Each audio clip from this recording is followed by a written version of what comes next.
父さん。君の父さんは優しかったからね。そういう古い因習による差別が許せなかったんだと思うよ。だからって。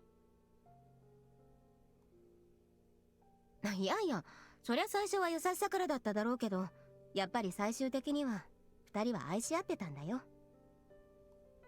だから村の迫害から逃れるために二人は駆け落ちをした。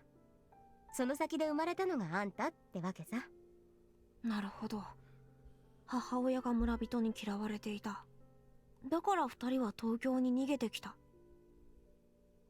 それでこの村の人たちはなんとなく俺に対する態度が微妙なのか。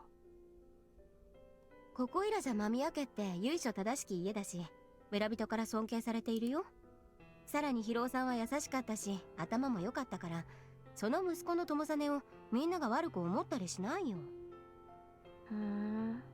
そうか。でも俺の中には村から嫌われた血と村から愛された血が流れているっていうのは確かなんだ。でも葉崎は違う。葉崎には間宮の血は流れていない。だからこの村の人間が葉崎ちゃんを差別するっ It'd て be pretty 言いたい shitty. わけ？違うのかよ。そんな古い因習にいつまでも人間囚われるかしらね。でも昨日の朝練習生たちが話してた。葉崎はさなみの人間だって。まあ単なる噂話程度でしょ。井戸端会議よ。 It's not really a rumor, だ but としても okay. 葉崎に対して特別な感情を持っているのは確かだ。わかったわかった。それは否定しないよ。古い因習って言ってもこの村自体が時代から取り残されてる部分もあるからね。ケーブルテレビとか通してる家少ないから、だから私もチャリンコで1時間かけて隣村の公民館まで走るぐらいだからね。ケーブルテレビでしかやってないディスカバリーとかヒストリーとかのためにさ、あそこしかケーブルテレビ通してないからさ。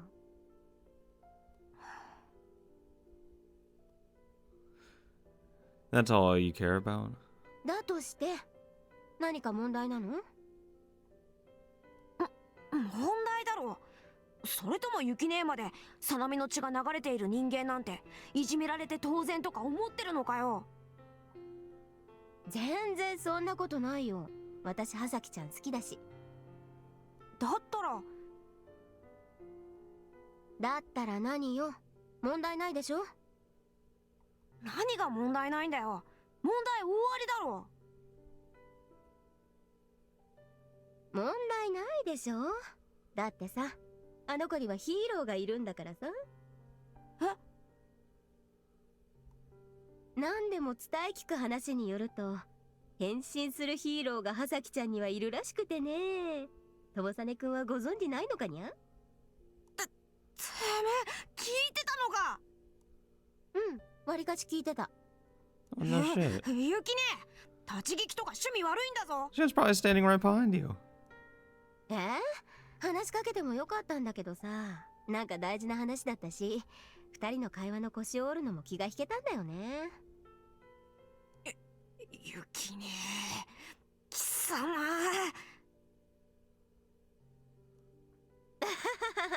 まあでもそうなんでしょ。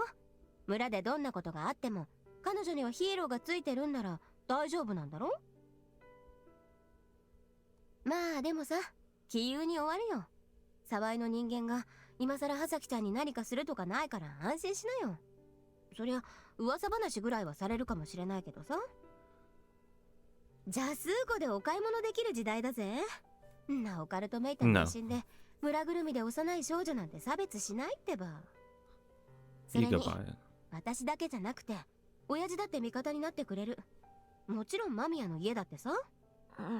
Yeah, except that doesn't really work out too well now, does だ it? から安心しなよ。あとはあんたがちゃんと葉崎ちゃんを見てあげられるかだけだからさ。わかった。よし、いい返事だ。じゃあね、友さね。 Yuki really is an adult, huh? Someday. Someday I want. やっつけたい。 That's right. She's like my rival, someone I have to overcome because I'm a hero.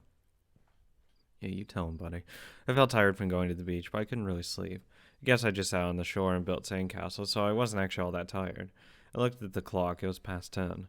In the countryside, night comes early. Back in Tokyo, there would still be plenty of lights on, but in the village, everything is dark by this time. 母親か。 I had never heard anything about her life before. I heard that she went to live with the Mamiya family when she was still a child, and she eventually married their oldest son, my father. But I had never heard a reason why she was living with the Mamiyas before now. I knew her maiden name was Sanami, but I hadn't heard the details. I just heard a bunch of creepy rumors. Her relationship with the fuckers at the White Lotus Association started there too. 死者が集まる神社の巫女の末裔か。 Of course she did. Just the atmosphere around her makes my skin crawl, so it's definitely まあで fitting. もその巫女は死者を操るって話だけど。 That's nonsense. If my mother could do that, she would have killed me and Hazuki. Especially me. She already tried to cut my throat once. She had those powers, she wouldn't need a knife. She could just kill me with her special powers. Spooky, spooky. I looked at the ceiling. The wood grain in the old house almost looked like a person's face. It reminded me of my mother and it made me sick. とも兄さん。 God damn it, go away. あれ葉崎 It's too dark, どうした？ right? あのね、一緒に寝てもいいかな。いや、別にいいけど。あのね、離れで一人で寝るの How old are you? 怖い。あればあさんと寝てたんじゃ？うん。でもとも兄さんの方がいい。 Because if we're talking 7 years in the future, you have to be at least 11? なんだそりゃ。 Yeah, she ain't 11. だってとも兄さんは葉崎のヒーローだから。そっか。そうだな。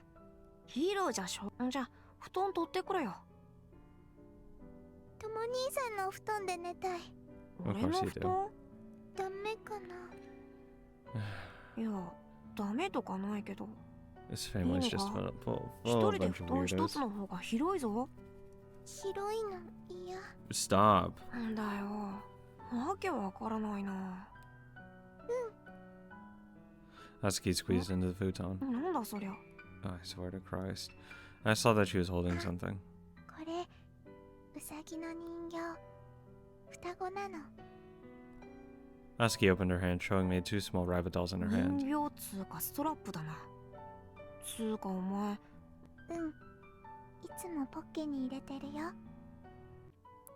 That's why they're dark black, I guess. お父さんが買ってくれたの。 Oh god, now it's gonna end up being that Sakura is not even real. へえ。父さんがね。本当はね、拓司兄さんと葉崎に一つずつ買ってくれたんだけどね。拓司兄さんは葉崎とお揃いのおもちゃなんていらないって捨てちゃったから、葉崎もらっちゃった。拓司らしい反応だな。相変わらずムカつく。 If I'd been there, I would have hit him right in the nose for that. でもそのおかげで葉崎のウサギは双子になったから嬉しいの。まあ、葉崎が良かったんなら。 Two dolls. Twin dolls given to the twins Takuji and Hazuki. That sounds like something Dad would think of. But Takuji didn't want his. Of course not, he resents the fact that he has a twin sister. Of course he'd throw away his ど doll. うしたの？いや、なんでもない。今日楽しかった。そうか、よかったな。ゆきさんも優しかった。ああ、ゆき姉は優しいよ。 A bit. 凶暴だけど。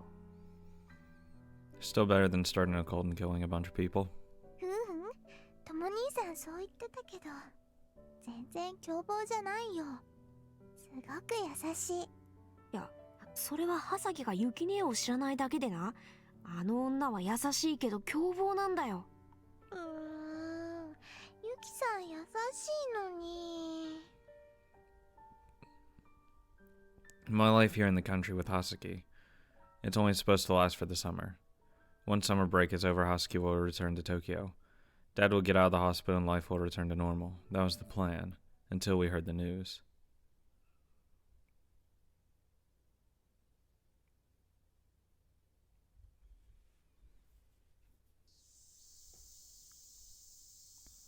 The end of summer. Hazuki and I had been called to visit our father in the hospital in Tokyo. All we were told beforehand was that he was going in for a routine checkup. But when we got there, we were greeted by the sight of him wasting away hooked up to tubes and strange medical devices.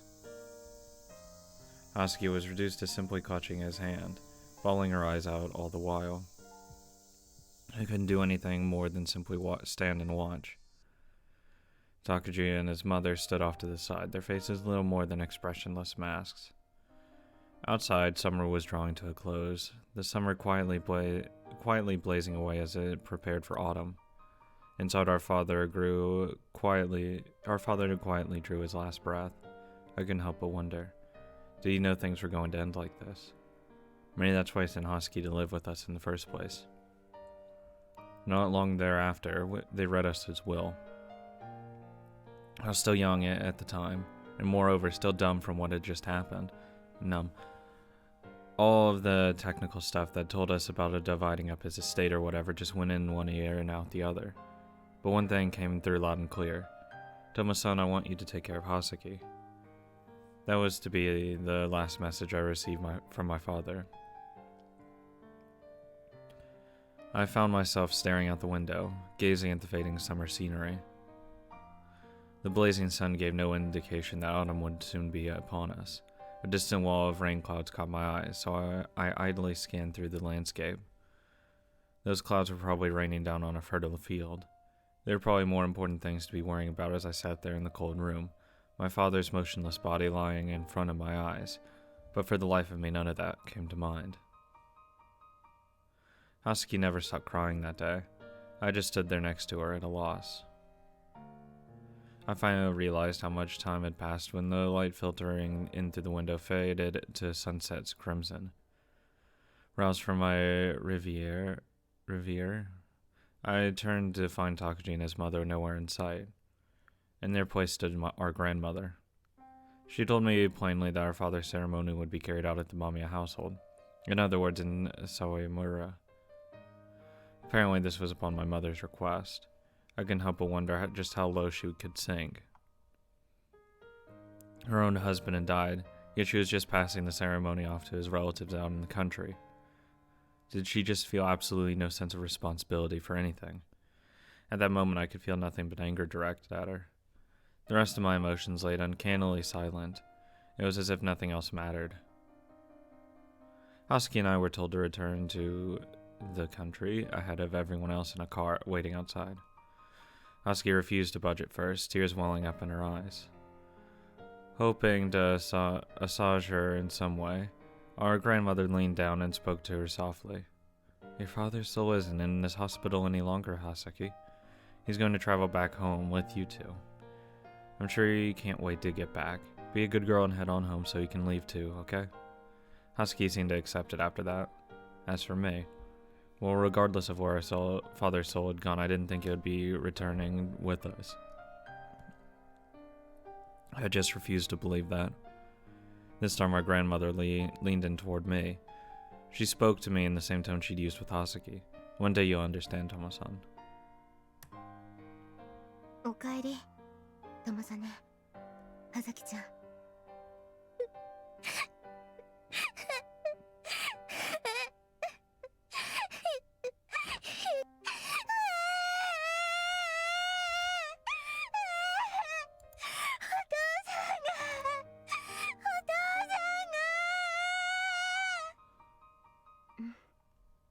Hazuki buried herself in Yuki's chest, tears streaming down her face. I just stood and watched. Yuki cast a gentle smile as she rubbed Hazuki on the head. As I caught sight of that smile, I just couldn't fight it back any longer. I couldn't make out anything but my own sobs. I must have been weeping pathetically, but all I could hear at the time was my own gasping. I buried myself in Yuki's arms and gave myself over to the tidal wave of emotions running through me. Just a moment ago, I hadn't felt anything but anger toward my mother, but right then it felt like my heart was about to break from grief. I simply cried. Yuki said nothing, she just held us tightly. I gave up trying to think about what was happening. I simply cried. Yuki kept holding us, a sad smile upon her lips. The tears just wouldn't stop coming. We stood there in her embrace, crying for what felt like years. Summer faded away from around us. The piercing light of midday vanished like a candle in the wind. The fresh night air felt oddly soothing. We finally headed inside sometime later. That night Hazuki couldn't get to sleep. She kept coming up to me, asking where our father had gone. Grandma told us he was here, so why can't we see him? I told her that he was up there in the sky now. That there was a place called heaven up there above the clouds and that he had gone up there. Hazuki never did stop crying. She cried all through the night.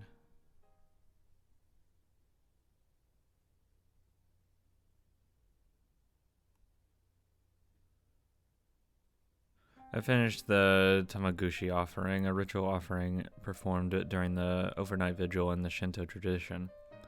Then I noticed for the first time that Hazuki wasn't あ there. のさ、ユキね、どうったの？ハサキ見なかった。いないの？いや、さっきまでいたはずなんだけど、 If she was, I would 玉 be 口法 asking you 店の where she 順 went. 番になった時にはいなかったんだ。トイレとか？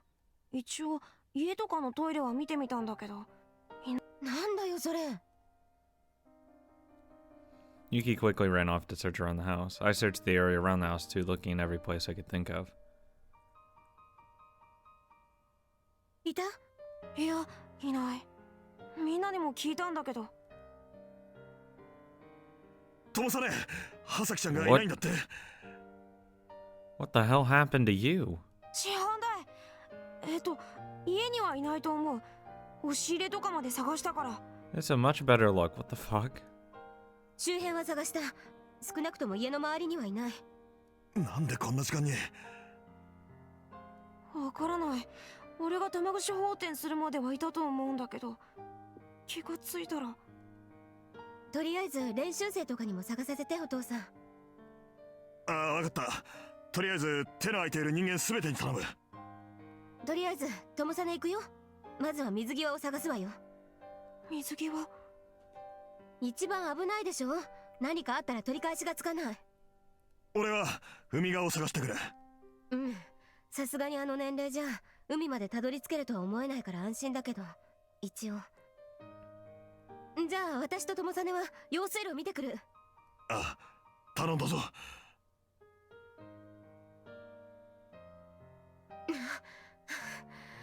用水路にはいないみたいね。この先にため池ってあったわよね。どうしたの、友さね。いや、そういえば。 And you waited さっきの till やつ変 now なこと言ってたの思い出 to した。 mention it? 変なこと？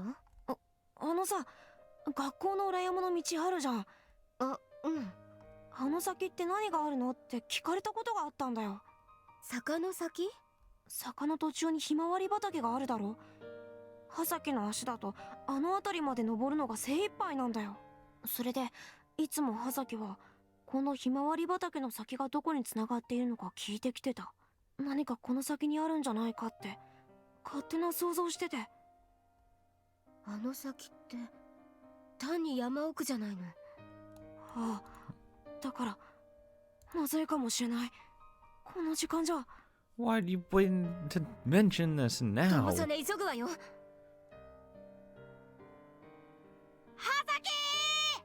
崎ちゃん。 I searched the field of sunflowers with Yuki. ひまわりって身長高いから全然わかんない。もしかしたらこの先の道行ったかもしれない。わかった。私あの道の先を探すから、友さねはここで待ってて。 Okay, I'll wait here. なんで？バカ。夜の山道なんて子供歩かせられないでしょ。子供じゃねえよ。うるさい。とりあえずここで待ってなさいよ。 Dude, you're like 11. あ、雪ね。 At most. Just like that, she ran off down the ちくしょ hill. To be honest, I can't run nearly as fast as her. Even if I ran after her, I couldn't catch her. I had nothing to do but look around the sunflower field. Sunflowers were even taller than I was, and my voice was drowned out in the thick vegetation. No matter how much I yelled, my words simply were swallowed up by the sunflowers. 色匠、あんまり声が通らないんだな。 I kept yelling out into the field of sunflowers, but I wasn't accomplishing anything. Eventually, I went to search on top of the hill instead. Figured my voice would carry further if I went to the peak. I stood up on a hill, a high place where I could look over the entire field, as I was about to call out Hazuki's name again.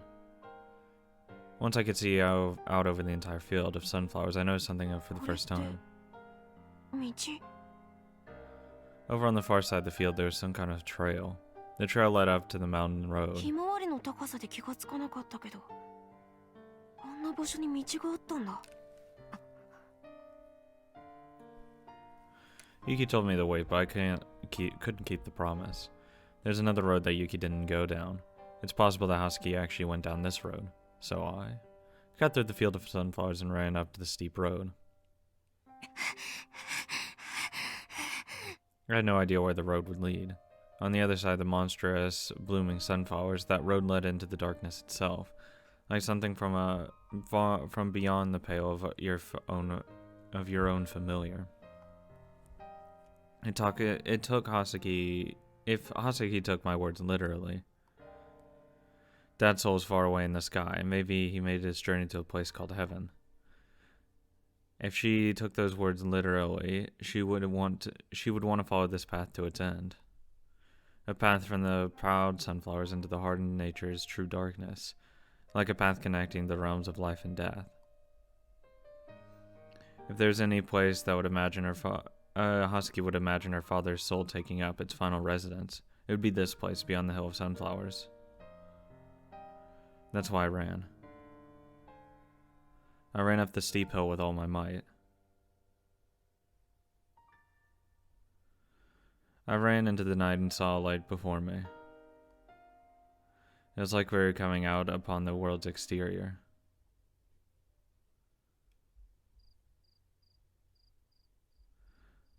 A world of deep blue. Brilliant shining stars were woven into the tapestry. And I'd never seen such a night sky. It looked like the sky was falling. なんだこれ。 I was taken aback by the sheer number of stars.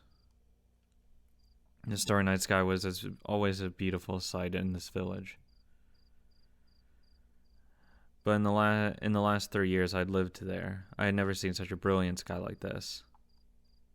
Or like it was. 魂が飛んでるんだよね。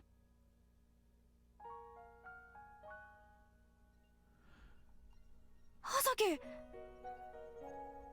とも兄さん。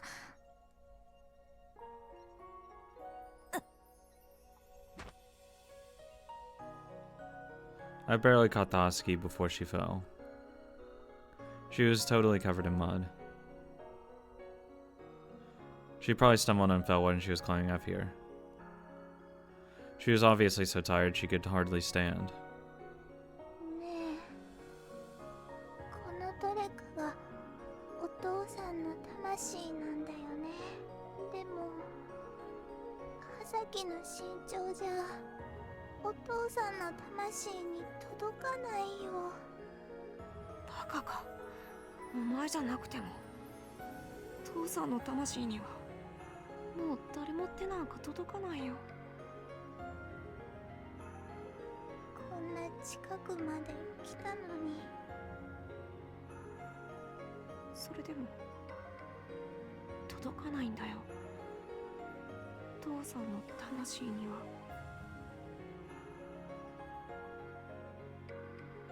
世界の果てまで来たのに。 A sky full of stars that seemed about to rain down upon our heads. I wasn't really surprised that Hazuki would think it was the edge of the world. That this couldn't be on the edge of the world. Hazuki started to cry. ここは世界の果てじゃないんだよね。とも兄さん。お父さんの魂はここにはないんだよね。Hazuki cried into my chest. I just held her and tried to comfort her. 世界の果てはないんだよね。だって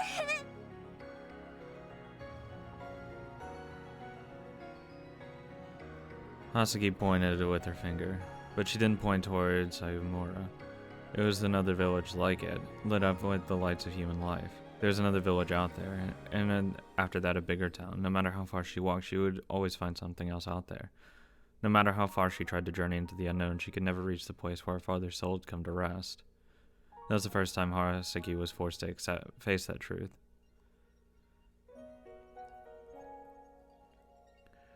The truth of her father's death. The true meaning of the word.